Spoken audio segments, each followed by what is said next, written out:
ગુજરાતના જે પૂર્વ પટ્ટી કહેવાય છે એનું રાજકારણ અત્યારે ગુજરાતમાં સૌથી વધારે ચાલી રહ્યું છે. આદિવાસી ક્ષેત્ર જે કહેવાય છે ત્યાં લગભગ 1 કરોડ અને એનાથી પણ વધારે વસ્તી ત્યાં રહે છે. એમાં અત્યારે જે રીતે તમામ પક્ષ ધ્યાન આપી રહ્યા છે રાજકારણ રમવામાં અને પોતાનો જે પાયો છે મજબૂત કરવાના તમામ પ્રયત્નો પણ કરી રહ્યા છે.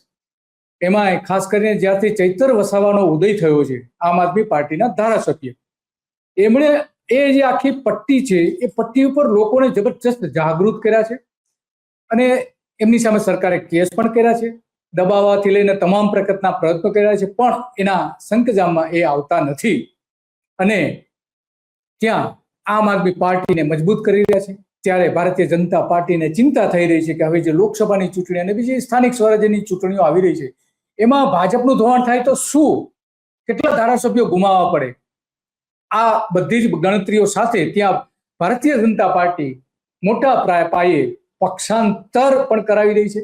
અને આવું પક્ષાંતર ત્યાં હમણાં હર્ષ સંઘવીએ જાહેરાત કરી હતી કે આમ આદમી પાર્ટીના 200 કાર્યકર્તાઓ એની સાથે જોડાયા છે અને એમાં ડોક્ટર પ્રફુલ્લ વસાવા જે આંદોલનકારી છે, આમ તો એનો રાજકીય રીતે તો એ ચૂંટણીમાં ઉભા રહ્યા હતા પણ બહુ એનો પ્રભાવ નહોતો દેખાયો રાજકારણમાં, પરંતુ એક સાચા લોક આંદોલનકારી હતા. પણ હવે ભાજપમાં ગયા છે એટલે ભાજપ જ્યાં કહે છે ત્યાં એને સહી કરવી પડશે ને એટલું જ હવે બોલવું પડશે, એટલે લોક આંદોલનકારી નેતા તો હવે રહેવાના નથી.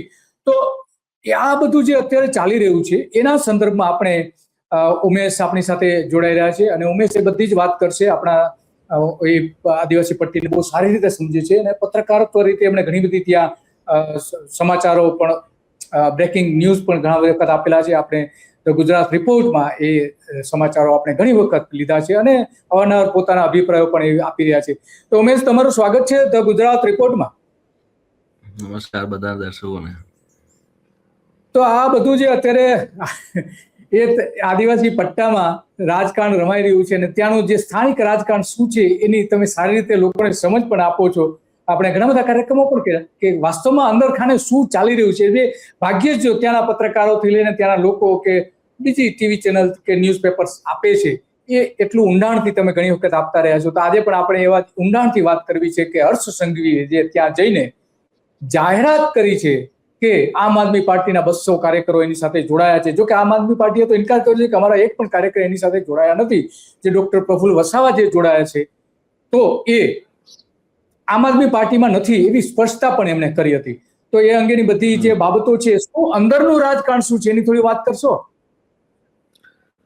પહેલા તો ગુજરાતના દર્શકોને એક વસ્તુ આપણે કહી દઈએ કે ગુજરાતમાં હવે જે આંદોલનો થાય છે એની પેટર્ન બદલાઈ ગઈ છે. હવે ગુજરાતમાં કોઈ આંદોલન કરે ને તો આંદોલન શરૂ થાય એ પહેલા જેવું ખબર પડી જાય કે આ માણસ છેલ્લા ભાજપમાં જોડાશે. એનું તમે બધા ઉદાહરણો જોઈ લો.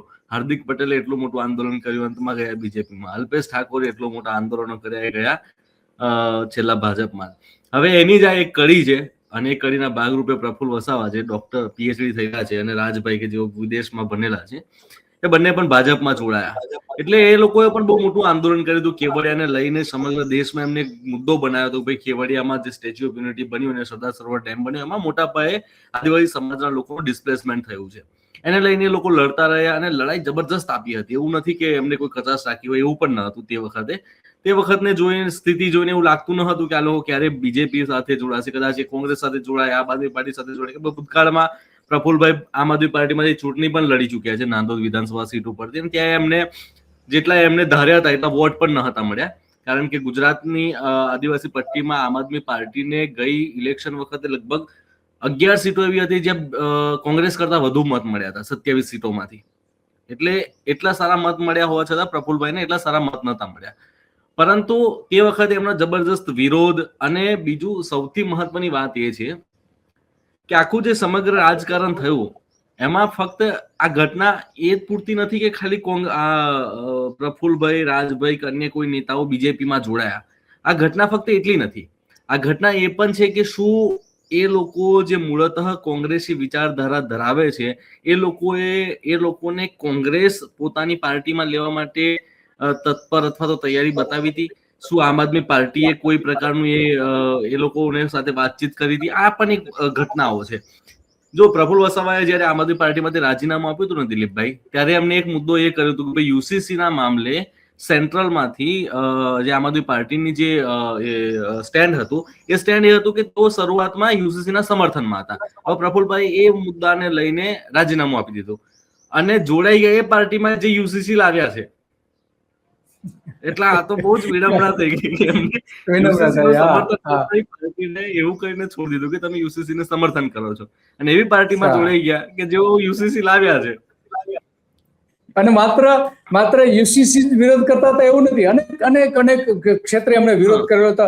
માનો કે કેવડિયામાં જયારે નરેન્દ્ર મોદી આવવાના હતા ત્યારે પણ એમને વિરોધ કર્યો હતો અને એ વિરોધ પણ એટલા જ મોટા પ્રમાણમાં હતો. અને આજે એ જ પાર્ટીમાં જોડ્યા છે. જે રાજુ કપરાડાનું જે થયું, એમને ભારતીય જનતા પાર્ટીમાં તો જોડાયા નથી હજુ, પણ એની તૈયારી છે. આ જે નરેન્દ્ર મોદીનો જે વિરોધ કર્યો હતો એ હવે ભારતીય જનતા પાર્ટીમાં જોડાઈ ગયા છે. એમને કઈ રીતે વિરોધ કર્યો હતો એ પણ આપણે જોઈએ કે કઈ રીતે એમાં થયા હતા. હર્ષ સંઘવીએ એના માટે શું કહ્યું તે પેલા આપણે આદિવાસી સમાજ માત્ર ને માત્ર આદિવાસી સમાજના વિકાસ માટે મારા અનેક યુવાન સાથીઓ, અનેક સિનિયર નેતાઓ આજે ભારતીય જનતા પાર્ટીમાં જોડાઈ રહ્યા છે. હું ડોક્ટર પ્રફુલ્લભાઈ વસાવા આમ આદમી પાર્ટીના ઉમેદવાર હતા, જે આજે ભારતીય જનતા પાર્ટીમાં જોડાય છે. માત્ર ને માત્ર એમને એટલું જ કહ્યું કે મને મારા સમાજનો, મારા વિસ્તારના નાગરિકોની સેવા કરવાનો અવસર જોઈએ છે. હું કોઈ હોદ્દા માટે નહીં, પરંતુ મારા નગરજનો, મારા આદિવાસી વડીલો, આદિવાસી દીકરીઓને, યુવાનોના લાભ માટે ભારતીય જનતા પાર્ટીના વિચારો જોડે જોડાવા માંગુ છું અને આજે જોડાઈ રહ્યા છે. આ વ્યક્તિ, આ યુવાન વ્યક્તિને આપણે સૌ લોકો સ્વાગત કરીએ તાળી વગાડીને.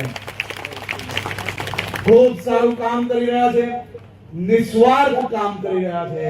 આ નિસ્વાર્થ નેતાનું હું હૃદયથી ભારતીય જનતા પાર્ટીમાં સ્વાગત કરું છું.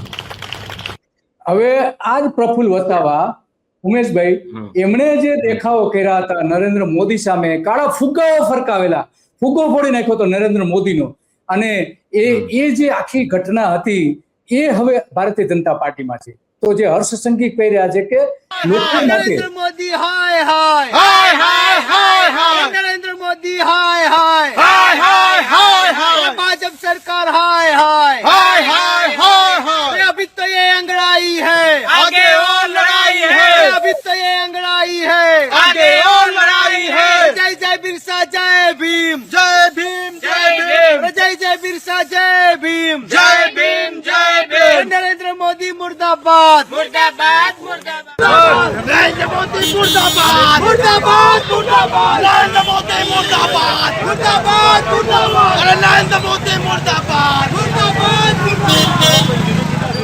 मुर्दाबाद, भारतीय जनता पार्टी मुर्दाबाद, मुर्दाबाद मुर्दाबाद, नरेंद्र